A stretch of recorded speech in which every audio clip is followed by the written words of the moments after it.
Welcome to newspaper dictation. आज हम लोग दिनांक 24/11/2022 का डिक्टेशन लेंगे 80 शब्द प्रति मिनट की दर से, और इसमें कुल 400 वर्ड आपको दिए गए हैं। यदि इसके आउटलाइन और स्टेनो से संबंधित अन्य सारी सामग्री प्राप्त करना चाहते हैं तो हमारे मिशन स्टेनोग्राफर ग्रुप से जुड़ सकते हैं, जिसकी विस्तृत विवरण डिस्क्रिप्शन बॉक्स में दी गई है। आइए डिक्टेशन स्टार्ट करते हैं हम लोग 5 सेकेंड बाद।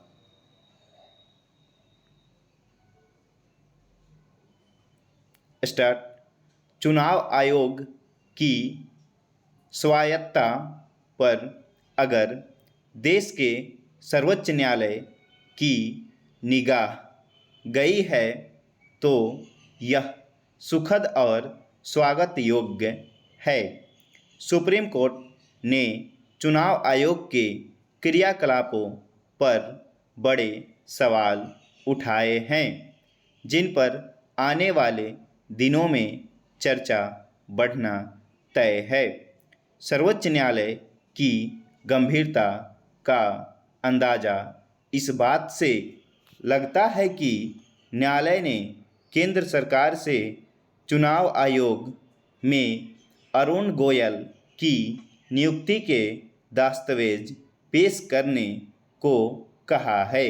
मंगलवार को न्यायालय ने दो टूक कहा कि एक के बाद एक सरकारों ने भारत के चुनाव आयोग की स्वतंत्रता को नष्ट कर दिया है।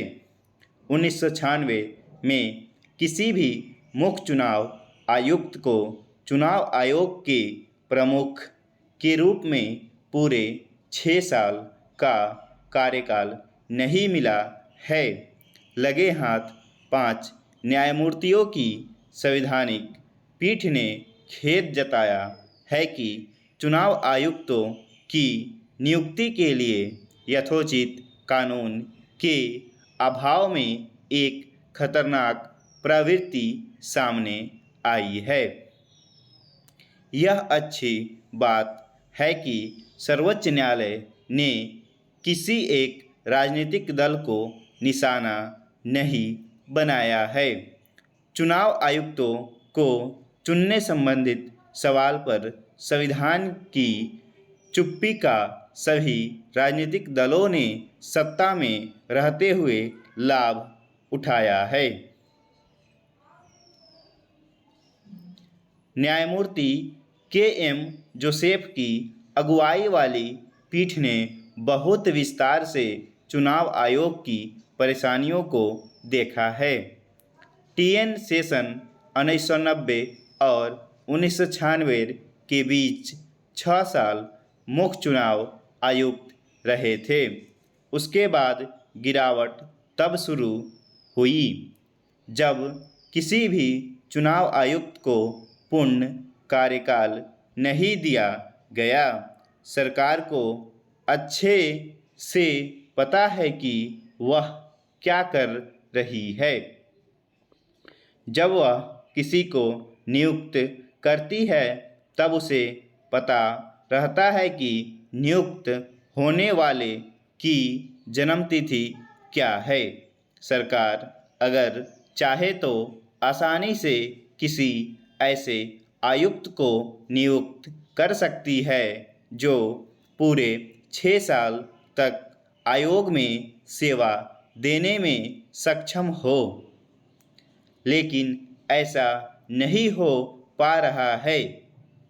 यह सहज आकलन है कि टी.एन. सेशन को पूरा समय मिला था, इसलिए वह बेहतर काम कर पाए, लेकिन उनके रहते ही चुनाव आयोग की रूपरेखा को बदल दिया गया था। चौकस मुख्य चुनाव आयुक्त से परेशान होने के बाद तमाम राजनीतिक दल अपेक्षाकृत कमज़ोर चुनाव आयोग के पक्षधर थे। सत्ता से तालमेल बिठाकर चलना एक तरह से आयोग की मजबूरी लगती है।